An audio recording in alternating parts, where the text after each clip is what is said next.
வணக்கம் மக்களே. இப்போ நம்ம என்ன பார்க்க போகிறோம்னு பார்த்தீங்கன்னா பூண்டு மிளகு ரசம் தான் பார்க்க போகிறோம். அதுக்கு பார்த்தீங்கன்னா இங்கே பாருங்கள், 1 ஸ்பூன் மிளகு,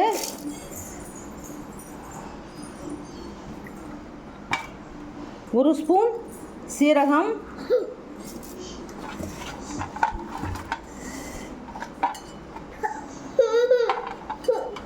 10-15 பூண்டு பல். இங்கே பாருங்கள், இது வந்து பெங்களூர் தக்காளின்னு சொல்லுவாங்க, ஜாம் தக்காளின்னு சொல்லுவாங்க. ரசத்துக்கெலாம் இந்த தக்காளி போட்டு வச்சிங்கன்னா சூப்பராக இருக்கும். இந்த தக்காளியில் நான் ஒரு 100-150 கிராம் போடுறேன்.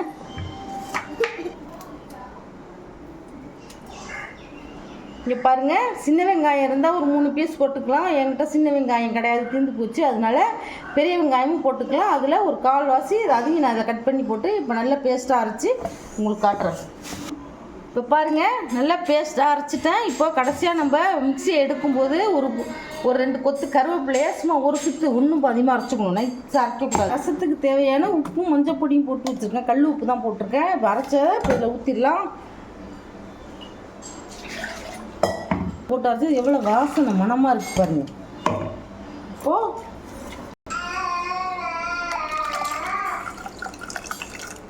புளிப்பாக வேணும்னா புளிப்பாக ஊற்றிக்கோங்க. சில பேருக்கு புளிப்பு பிடிக்காது, கம்மியாகவும் ஊற்றிங்க. கம்மியாக உங்களுக்கு எவ்வளோ தேவையோ ஊற்றிக்கோங்க. இப்போ தண்ணி ஊற்றிக்கலாம்.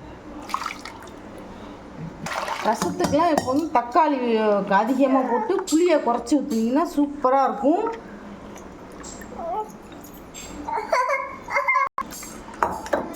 இப்போ பாருங்கள், ரசம் ரெடி ஆகிடுச்சு. இதை ஒரு 10 நிமிஷம் அடுப்பில் கொதிக்க விடலாம். இங்கே பாருங்கள், இப்போ ரசம் வந்து கொதி வரப்போகுது. இன்னும் ஒரு 5 நிமிஷம் கொதிக்கட்டும், பார்க்கலாம். இங்கே பாருங்கள், ரசம் நல்லா கொதிச்சிருச்சு, பச்சை வாசனை போயிடுச்சு. இப்போ அடுப்பு ஆஃப் பண்ணிடுறேன். இந்த ஸ்டேஜில் பாருங்கள், நான் பருப்பு தண்ணி 50 கிராம் பருப்பை வேவிச்சு வச்சுருக்கேன், அதை ஊற்றிக்கலாம். இப்போ அதுக்கு தாளிப்பு கொடுத்துடலாம். நான் கடாயில் 1 டேபிள் ஸ்பூன் எண்ணெய் ஊற்றி காய வச்சுருக்கேன். 1 ஸ்பூன் கடுகு, ஒரு காஞ்ச மிளகாய். அடுப்பு ஆஃப் பண்ணிவிட்டு பெருங்காயப்பொடி போட்டுக்கோங்க. பெருங்காயப்பொடி 1 டீஸ்பூன் போதும்.